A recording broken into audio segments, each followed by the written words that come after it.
Hello everyone, and now we go on to game number 3 in the series, Sonik versus WarchiefRich, Night Elf versus Night Elf. You see WarchiefRich spawning on the top left hand side of the map as the red Night Elf. Meanwhile, over here on the top right hand side of the map, we see Sonik. Now, this is going to be Echo Isle, and with the way the map is situated, I am expecting another Demon Hunter versus Demon Hunter matchup where both sides are just going to be trying to creep faster than their opponent. Now, Lightning Shield doing a little bit of damage over here to the Kobold Geomancer, but not really doing much to this Renegade Wizard. I am quite surprised by that. I'm also surprised that the Archer didn't actually try to sit in this position right here to deal more damage to multiple units. That would actually have been a better effective use of the Lightning Shield, take down more units as the Demon Hunter picks up Claws of Attack +9. Back over here, Demon Hunter picks up Pendant of Energy, and in the early stages, Claws of Attack +9 is significantly better just because mana burns are normally traded between the two Demon Hunters for so long that it really just becomes nil of a factor. Anyways, let's go ahead and move along our merry way. Kobo taking a lot of damage right there. Wisp, did he click the Demon Hunter to check the item? No, he didn't. Well, there's no real way to tell, as the Wisp now looking to back off. Alright, Demon Hunter down over here. WarchiefRich clearing out the Troll Trappers. Does have one Forest Troll Shadow Priest in order to heal back up, as we see now the Ancient of War making its way towards this Murloc Huntsman, Murloc Creep Camp, and I think Nightfall just was reached. As you see, there are a couple of Nightcrawlers here as well. Demon Hunter should be able to clear out this creep camp pretty quickly with some help. Meanwhile, off to the north, Sonik using that trick that is normally only done by a Blade Master to finish off the Ogre Magi. I believe this Ogre Magi here does drop the best item, or one of the best items on the map that isn't dropped by a level 7 creep camp, and that is going to be a Potion of Healing. Very, very effective right there as he now wanders back to the mid. Meanwhile, Ancient of War and a lone Archer clearing up the rest of this creep camp, giving a lot of experience to this Demon Hunter here. He's already sitting at level 3. No mana burn. What was that about? Level 3 Demon Hunter walks into a level 2 Demon Hunter and doesn't mana burn him.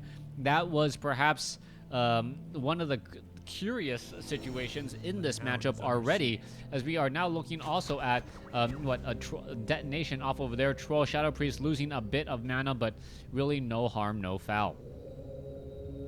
Alright, Demon Hunter now off to the north here. WarchiefRich making sure to finish off this Ogre Warrior, pick up another useful item. It is going to be Gloves of Haste again, so double. I believe that's actually a 30% attack speed increase, and we'll see whether or not that really makes that big of a difference. All right, let's go ahead. He's going to be going after units. There's 1, there's 2, there's 3.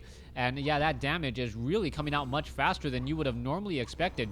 Wisp, oh, almost, yeah, did get taken out there. So yeah, the Wisp are falling very, very quickly, and now also draining that Moonwell juice fairly quickly as well. All right, however, a wall is now going to be established, and now what's going to be happening there? Mana burn onto the Troll Shadow Priest almost gets taken out immediately, as this Demon Hunter now going to be running around on the inside here. Mana burns onto his opponent's unit.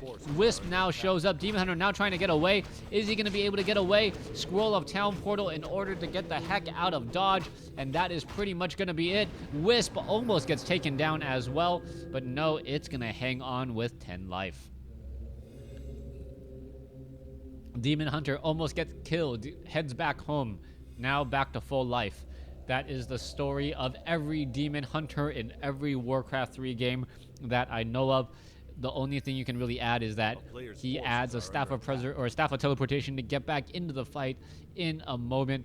One of the best tools on the Demon Hunter, Staff of Preservation and Staff of Teleportation, giving that Demon Hunter much more longevity and giving him the ability to dive into situations without really necessarily always falling apart.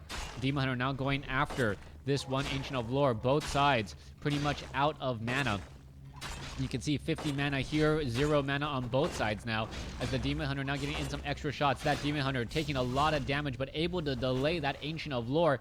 Very, very important. That Wisp did not get the memo that he wanted to actually body block that Demon Hunter, as the Keeper of the Grove now may be wandering right inside here and perhaps entangling Wisp. No, they are not. Entangled Wisp are just an invitation to get detonated as the Demon Hunter falls at level 3. Keeper of the Grove now heading back home here. WarchiefRich trying to head back to the Tree of Eternity. You can see Dryads, Abolish Magic getting added. Let's see what else is going to be added. A Druid of the Claw, Adept training. I believe, no, I thought I saw Adept training just a second. No, Druid of the Claw first. That does make a little bit more sense. You want more mana on your Druid of the Claw rather than just trying to get that tech without a single unit.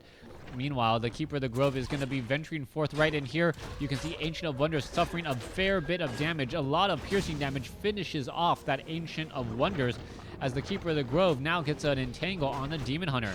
Entangling a hero, not necessarily the best unless you can guarantee that kill. And now we see the Keeper of the Grove going after the remaining units here. Troll Shadow Priest taking a lot of damage. It looks like he will get taken down, but both sides losing a Troll Shadow Priest. Keeper of the Grove, there's the roar now as the units are now trying to fight back. Entangle on the Druid of the Claw, and this would be a heavy loss right here if this Druid of the Claw gets taken down. Druid of the Claw at Initiate Training only has about 430 hit points, may get taken down right there, and yes, does get taken down. That was a big blow taking down that unit, but also end up losing a level 1 Keeper of the Grove, so this is not looking good for WarchiefRich. WarchiefRich losing the Keeper of the Grove, losing. Oh, is he going to be able to get that unit? Oh, beautiful path blocking right there. Ancient of War. And now this Demon Hunter may be forced to use the Scroll of Town portal in order to head back out. He's going to continue to try and pressure his opponent right here. Are we going to see a detonation? We do see a detonation in time. Demon Hunter now wandering around in here as we now see another Demon Hunter making its way back over. Demon Hunter going to be going after this unit. Demon Hunter now down to, what, 70 some odd hit points. Units now making their way in. This Demon Hunter knows that his days are pretty much numbered. Needs to get back out. And does make his way back out with the Scroll of Town portal. Keeper of the Grove able to finish off a Dryad down over there, now almost sitting at level 2. Supply count 30 over 40 compared to 39 over 50. Sonik looking very strong in game number 3. Able to take down a couple of bears. Also has further level on his heroes, I believe. Yes, he does, ever so slightly. Only thing really going for WarchiefRich is perhaps much stronger items, plus 15 damage, plus 2 armor, and very fast attack speed. That damage and those items right there really do in fact add up, as we see one Null Poacher being left behind. Yeah, not quite sure why you would leave a Null Poacher behind just to shoot you with arrows in the back, but the Demon Hunter quickly rectifies that mistake.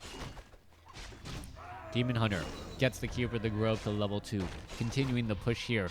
Druid of the Claws finally get Mastery Training. They should be able to start rejuvenating, but is it too little, too late for WarchiefRich? Sitting at 38 over 40 supply compared to 39 over 50. That actually sounds much closer than I thought they would have been in terms of supply. Now we are looking back off to the north. 4 bears and a level 2 Keeper of the Grove, level 3, almost level 4 Demon Hunter. Meanwhile, it is going to be 1 bear, 1 Dryad. Where are all of those units that 38 over 40 compared to 42 over 50? That there seems to be a very big discrepancy in just the number of units that you're looking at right now. All right. Not quite sure how to explain this at all. Keeper of the Grove now making its way down. Demon Hunter now making its way down. Let's take a look down over here. Ogre Mauler, Troll Berserker as well. All right, let's go ahead and get an entangle down.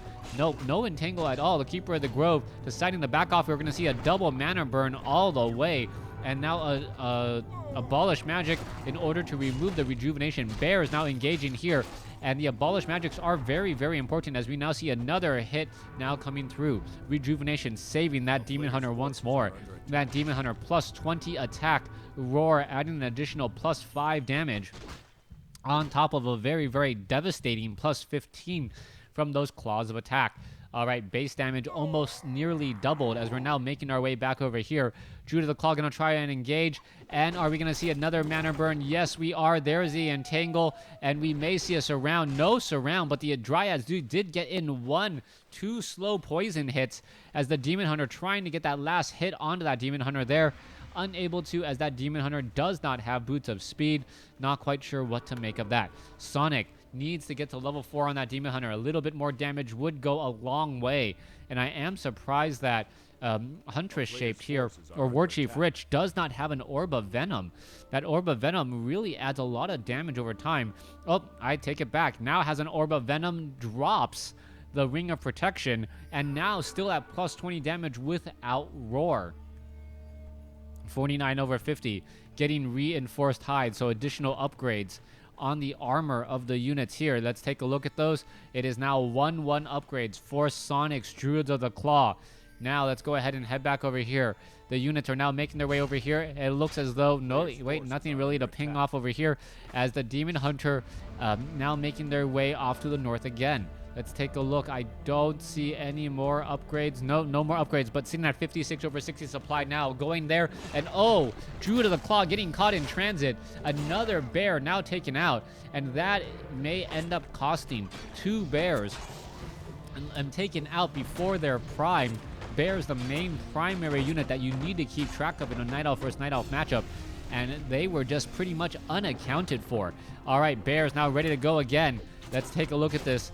Both sides ready to fight it out and ready to duke it out here. Plus 23 damage compared to plus 20. No Roar on him as of yet, as both sides are still engaging in this frantic battle. Scroll of Protection, or Abolish Magic being thrown around. Bear getting saved, teleported back home. WarchiefRich trying to do as much damage as possible, as you see the Dryad here just getting poked apart. Staff of Preservation, that Dryad now gets taken out, as Sonik is maybe able to finally take down a bear there. All right, there goes one. WarchiefRich may end up losing another bear off to the north if he is not careful. No, Sonik now needs to do a little bit of retreating, but there is the GG. And I really think that Sonik ended up taking this series 3-0, but you guys are going to have to double check. Thanks for watching. Thanks for listening. Hope you guys enjoyed it.